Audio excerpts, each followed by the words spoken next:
Peut-on penser l'impensable? Sonia Chaban.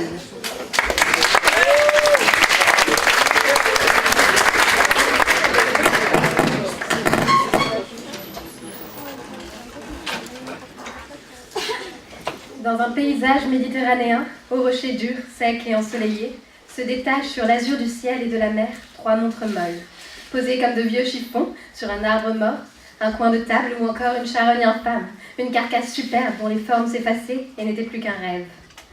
Au cœur de ce tableau rapidement brossé, Dali oppose à la stabilité du paysage la mollesse des montres, la fuite du temps, la putréfaction et la mort. Ainsi, les artistes surréalistes se sont voués à une vaste, si ce n'est une vaine tâche, de rendre sensible l'insensible, ou mieux encore, l'indicible. L'impensable, l'inenvisagé, et surtout l'inenvisageable. L'impensable, ce qui ne peut être saisi a priori par la pensée. L'impensable relève aussi et surtout de ce qu'il n'est pas possible de concevoir, si ce n'est dans le domaine de l'absurde. Les anglo-saxons lui prêtent à ce titre un double sens, unthinkable and unbelievable, ce que l'on ne peut croire, et le français les rejoint sur ce point. L'impensable, par définition, nous échappe et glisse aussi facilement entre nos doigts que le temps sur l'échelle d'une vie. Penser l'impensable reviendrait alors à penser l'inconnu, à manipuler des problèmes insolubles, des événements inattendus, insaisissables, agaçants, inquiétants, des apories et des paradoxes, assimilés à des chimères qu'il vaut mieux laisser sommeiller. Penser l'impensable exigerait au préalable de définir ce problème-ci comme une croyance compréhensible comme cela, formulable dans la limite de notre esprit cartésien, sans pour autant le vider de son sens. Mais quelle réalité lui donnons-nous véritablement?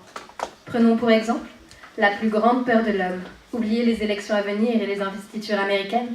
Prenons plutôt l'expérience du temps qui s'effiloche et celle du repos éternel. Une idée presque aberrante, me direz-vous, une idée qui vous met mal à l'aise, n'est-ce pas?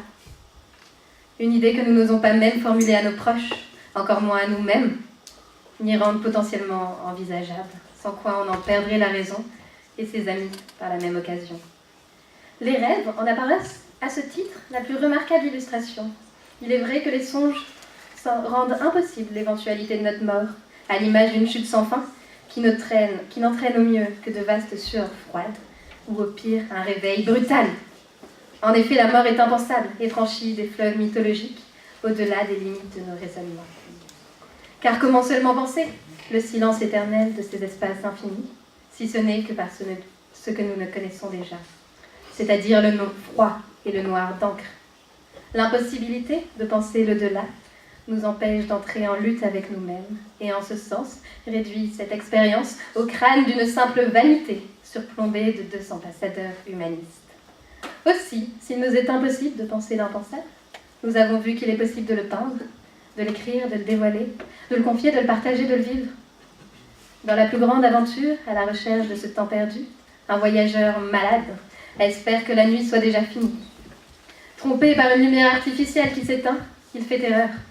La nuit ne vient que de commencer, la souffrance avec elle, montrant que rien ne ressemble plus à un début qu'une fin, que ce que nous pensions mesurer, dominé par la pensée, nous échappe, la mesure du temps nous échappe. Existe-t-il encore une genèse et une mort, un début et une fin? Ne sont-ils que des artefacts trompeurs ou de pures conventions?